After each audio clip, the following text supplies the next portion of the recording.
If you were to ask many Rome watchers, they would say this will be Francis's last year. He's not in a good state of health at all.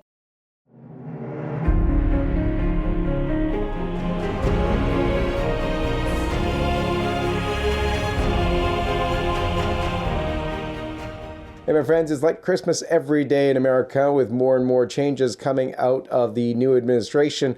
We just had this week a beautiful example of that as one of the Republican representatives refused to acknowledge the fake masquerading of this guy pretending to be a woman, called him out as a man, then went onto Twitter and explained she did this because Trump called out sanity and she wasn't going to have any of the insanity back.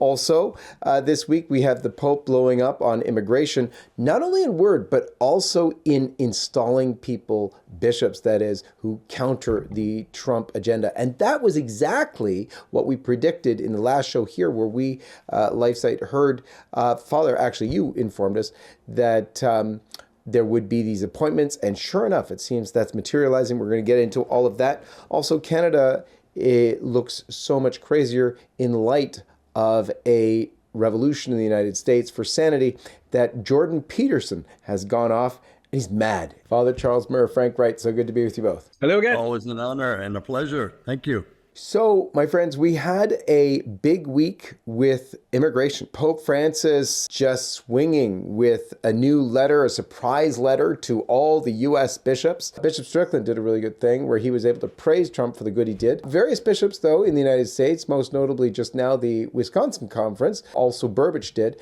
coming out saying, no, we're actually for some controls on the border. And yes, we're for migrants, but, there is illegal immigration. It should be prevented. They're quoting, by the way, John Paul II. It is quite something in America today. You're seeing this go on. Your prediction, Father, from last week coming true. That's one big thing we see. This new appointment of James Weisenberger, a totally anti-Trump. In fact, the guy is so nuts, he recommended refusing communion, even excommunicating those who would follow Trump's border policies. Your take on that, Father? How could I say it any better? I've never heard of such a thing. I've never heard of such a thing, especially in a time when excommunication, my God, I don't know what you have to do to become, well, besides Vigano, I don't know what else you have to do to get excommunicated. Even if you try, you can hardly accomplish it. And this man was threatening excommunication for all those who were not on board with the stance of the American bishops toward immigration. It's incredible. What bothers me and bothers many, many, many Catholics around the world, especially in the United States, but around the world also, is that there seems to be only moral indignation for this one point of moral law. Unworthy reception of Holy Communion is not a problem. Marriage and married and divorce, not a problem. Homosexual marriage is not really a problem. Nothing is a problem, a moral problem, except this. And this is a social problem. It's a social justice problem more than it is a Catholic moral problem. They overlap. I understand that. It's not so cut and dry. However, it has much more to do with politics than it has to do with religion. There's no question of that. And our bishops have taken a political stance instead of a really a Catholic moral stance. If they were if they were using moral law to figure this whole thing out, it would be even interesting, but it's not. They're using politics.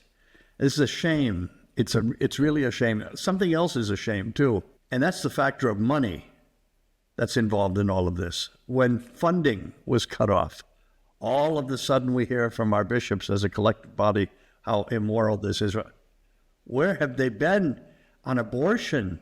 Where have they been on all of these issues that I just mentioned and more?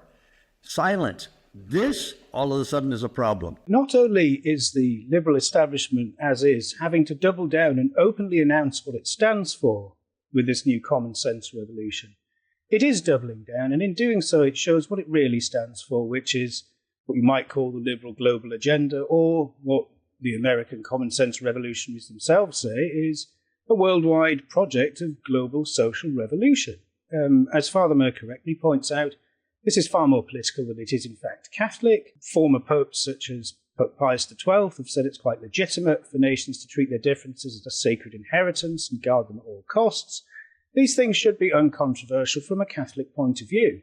They're only controversial because it appears, and it has in fact been demonstrated, that people in the Church have been paid to promote this agenda.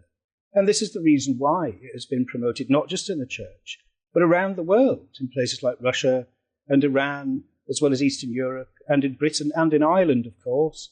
In fact, where there's any traditional culture at all, whether it's the culture of the Church or the culture of a target nation. And this was basically the project of globalist regime change. That was what America used to be about. But it isn't anymore. And holdouts like the, shall we say, the synodal Catholic Church are simply going to have to defend their agenda and thereby expose what they really stand for, which isn't really Catholicism, but an agenda that really no longer belongs in the world or no longer has a place in the world because no one's going to be sponsoring it anymore. You had mentioned Liz Yore had a neat rant on it. If you could set that up for us, Frank. Liz Yore, who viewers will remember from this programme, came out with a startling appraisal of Pope Francis's attack, effectively, on Trumpian policies for national security. She said, "Game over, Bergoglio. No one is buying your globalist takeover propaganda. Europe is imploding over migration crime and civilization destruction."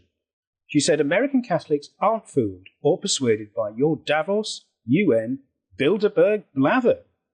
Now, Liz Yore said that on February the 11th in response to Michael Haynes of LifeSite's coverage, once again consistently excellent, I might add, about Pope Francis attacking Trump's moves against illegal immigrants and attempting to undermine J.D. Vance's citing of Ordo Amoris. Of course, Pope Francis has written a letter to all bishops, basically demanding that they do oppose these measures.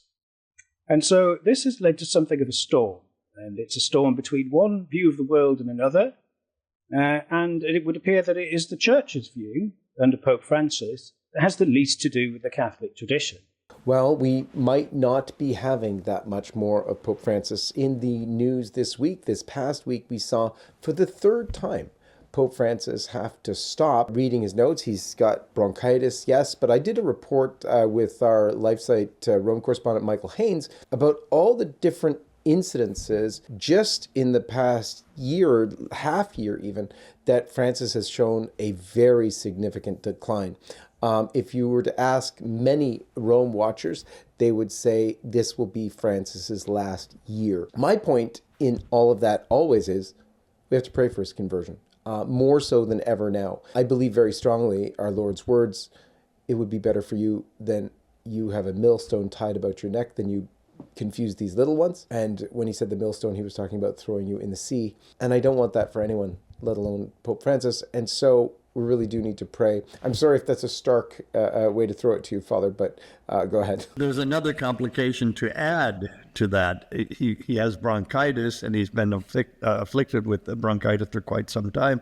He also has 1.5 lungs, which complicates the matter when you're talking bronchitis quite a bit. He's not in a good state of health at all. I'd like to praise Liz Yore. I listened to her being interviewed with Steve Bannon, and it was if you get a chance on YouTube to listen to that, you really should. She hit all of the major points. What she's actually saying is what I firmly believe. When she was talking, I'm going, yes. We have a socialist pope. It's that simple. The majority of the United States of America, and I would say Canada also, and really Europe too, coquettishly flirted with communism and socialism in the past, but I think they're waking up. And certainly the United States is not a communist nation. We have different principles, and our principles are based on the dignity of the human being and his right to own property, his right to defend himself, his right to defend his family, and the place where he lives. They're coming from different places, very different places. What Liz was saying too, I totally agree with. He's going to find himself and the bishops who are supporting him in the wrong place at the end of all of this.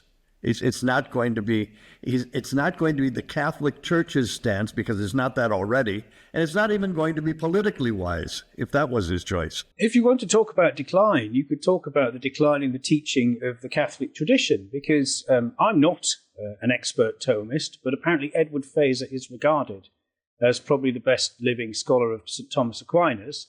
And on the Pope's statement, in which he attacked J.D. Vance and Donald Trump, he said, this either contradicts traditional Catholic teaching, if the Pope rejects the notion of ordo amoris cited by J.D. Vance, or it gravely misrepresents Vance, who in fact did not say that the ordo amoris makes us mere individuals, and nor did he deny that we owe fraternity to all without exception. Now, these charges were made in a letter that was published by Massimo Fagioli from the Pope himself, and it appears to be either a grave error or a grave misrepresentation. So there's no escaping that, according to Edward Fazer, who again is regarded as the greatest living scholar of Aquinas. Well, certainly in America, things are happening at a pace that is incredible. People are picking up. Both Homan and Vance are Catholics and speaking back with proper Catholic teaching. Homan, I remember famously pointing out that, wait a minute, the Vatican has walls, and they just made it like stiffer penalties for breaking in illegally and trying to stay there. There's a spirit in America that's moving, a spirit, you might say, of truth. What happened just last week was really beautiful. There was in Illinois, I believe, the Representative Mary Miller, who was acting speaker that day, she refused to use the proper pronoun, what's politically correct today, in introducing a transgender member. I thought that was really beautiful. Chair recognizes the gentleman from Delaware, Mr. McBride, for 5 minutes. Thank you, Madam Speaker. When I was elected... That's what she did. She basically introduces him properly as a gentleman, also calls him out as Mr., and then it goes on, because that is normal. He's the abnormal one in this situation. And what's really beautiful is that she responded later on Twitter, in case anybody wondered about her staying firm on that. Here's her Twitter post. Today on the House floor, I refused to deny biological reality. President Trump restored biological truth in the federal government, and I refuse to perpetuate the lie that gender is open to our interpretation. It is not. Father, in your homeland, there is a beautiful restoration of truth happening right now, and it's just awesome to see. I listen to radio reports and YouTube every day. It is like Christmas. Somebody said it's like Christmas. This is, and we touched on this the last time we spoke, this is the revolution of common sense. It's just common sense that we're excited that a senator or a congresswoman, a woman or a congressman on the floor address somebody biologically correct sex. I mean, this is a big deal. Do you see how far we've gone from common sense? Well, I think it's fair to say that Archbishop Vigano has been totally vindicated in his charge that there is a deep church and a deep state, and they're basically a mirror image of one another, because that's been largely demonstrated this week through the exposure of the financial networks that sponsors a lot of the globalist policies in the Vatican. Apart from that being true, and also at the same time tragic and amusing, here's something else to get cheerful about that you might have missed in a week of very good news. A state of grace. Grace appears to have returned to the highest offices of state in the United States. There was a really rather odd scandal that was whipped up earlier in the week over a young man who'd made some unfortunate comments on the internet, and the usual suspects had tried to ruin his life as a result. Now, when he was reinstated, having made what was allegedly racist remarks, J.D. Vance responded to the growing attempt to whip up a furore by denouncing the childish, spiteful behaviour of congressmen and women who are trying to ruin a young man for having said some unfortunate things on the internet. But in so doing, J.D. Vance 3 times mentioned the word grace. He first said, I grew up in a culture where people had the grace to forgive you if you made foolish mistakes when you were young. And he appealed for a state of grace instead of a kind of vengeful revolutionary spite, rather reminiscent of the Bolsheviks. So this idea of grace, it's not just a political slogan. It's not just something that he says to look good. In fact, Vance risks quite a lot by coming out in defence of this, which would formally have ruined someone's career and toxified anyone else who dared to touch it.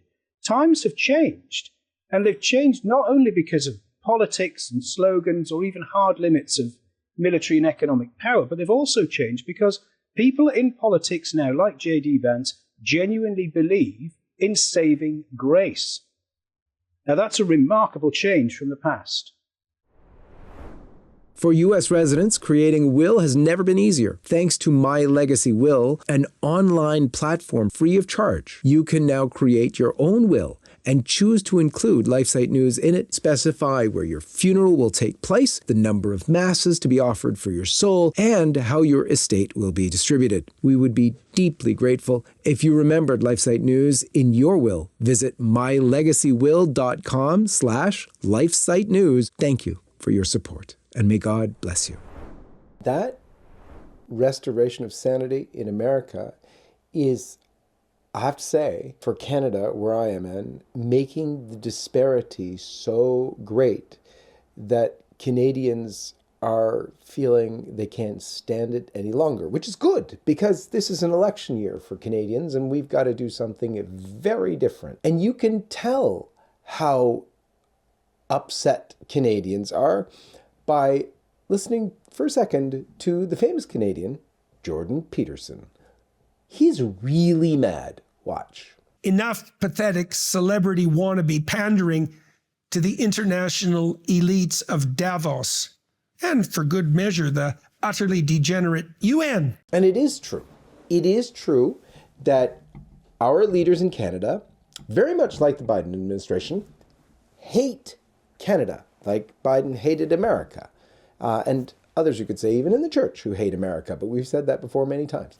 But the point is, with your leadership hating your country and doing everything in his power to destroy it and accrue power for himself and his whims, whatever they may be, you get to a point where you just say enough. And God willing, enough Canadians will say enough this year because Canada, especially now in the last few weeks, seems a place that is so barren of common sense, so done with it. I mean, that's why the appeal, when Trump said he'd make us the 51st state, his first thing was to say Trudeau would be the governor. That lost a lot of people. But all of a sudden, with this Trump revolution that's come on of common sense, with the disparity growing and growing and growing, it's sounding more and more tempting, honestly, especially if Canada still has the people willing and wanting to destroy the country in its own leadership.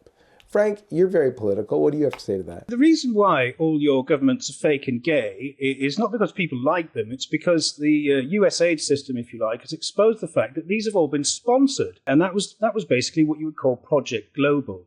Now, that sponsorship is being cut off in the name of government efficiency, in the name of cutting costs. But what it's really doing is it's destroying the international network of influence that confined democracy in the West to a choice between left, right, and extreme liberals. That money supply is being cut off. Your governments have been rigged against you. Your society has been deliberately destroyed by social revolution to globalize it, to destroy any competing explanations of reality than that offered by the liberal globalist system itself. Now that has shut up shop and it's closed down. In addition to all the money being cut off that sponsored all the madness in your lives, all of it, as you will discover in the coming weeks as it's all exposed. In addition to this, how possible will it be for governments like ours in Britain or yours in Canada to survive when the choice is between ruin or restoration? Why can't we have common sense? It's a fairly reasonable request. Why can't we fix our roads and our society, and why can't we have borders and safety and security and sanity instead of endless waste to sponsor civilizational destruction and madness? This is a simple existential choice, and the most dangerous thing of all in democratic politics is to have ordinary people interested in it in a way they can understand. That's fatal to any government, because they all rely, usually, on people being too bored or distracted or confused to understand what's going on. Everybody can now see that the choice is between having their lives wrecked or having them repaired, having a decent future for their kids or practically none at all. And everyone is now beginning to realise that everything has been rigged against them by people who stole their own money to pay to do so. That's an outrage. This system can't survive, all the outposts will fall, and the more they try and defend this rotten system, the worse they're going to look. It's the end. I guess I was believing for a long time that all of this, the trans talk and the trans wave and the gay this and the gay that, in all of these countries all over the world, was spontaneous, was happening on its own. It had all of a sudden, with the money being cut off, I see how much we have been sponsoring all of this, paying for it. This is incredible. This is absolutely incredible. So I think this is a marvelous thing. It's a marvelous thing. As marvelous as it will be, I hope. I'm going to get in trouble for saying this, but I'm going to say it anyway. I really wish our Catholic bishops of the United States would become unfunded by the government. I really wish that happens, so we can get back to Catholic questions of religion, of theology, of philosophy, and things that are real, that things that pertain to the church, because we have not been there for years.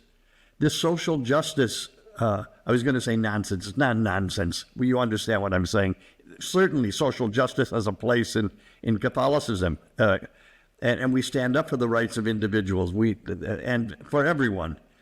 However, that's not what religion is all about. It's much more, and that's what we've focused on completely, and that's because it's where the money is. The gay revolution or the trans revolution happening all over the world? No, it's not. No, it's not.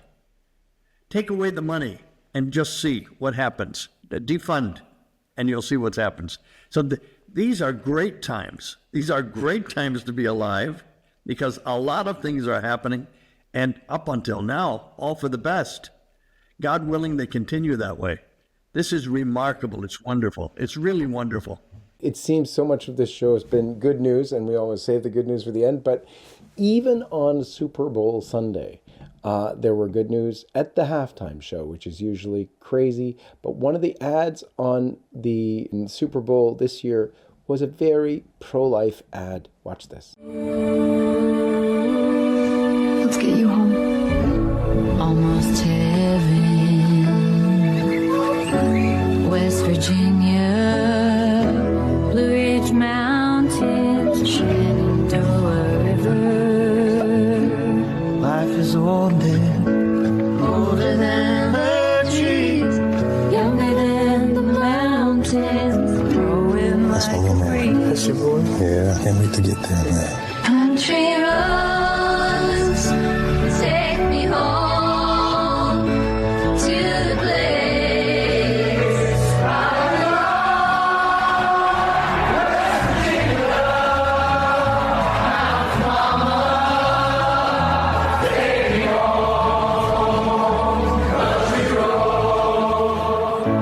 Take me home, country roads. Isn't that gorgeous? Just basically, it's the hope of life. But to start it off with a pregnant baby and make that the hope of life, I mean, with a baby in utero still, and saying that's the hope of life, that's just beautiful. There is a revolution for common sense happening in America right now.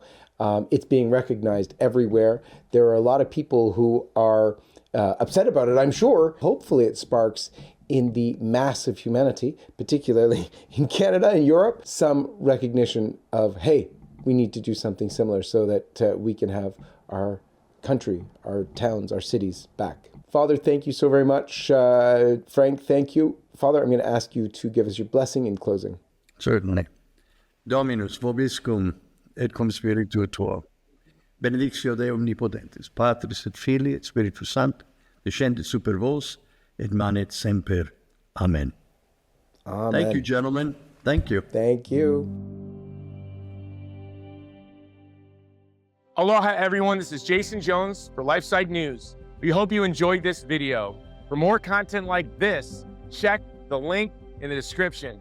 You can also connect with us on social media to stay up to date with the latest news on life, faith, family, and freedom. Thanks for watching, and may God bless you.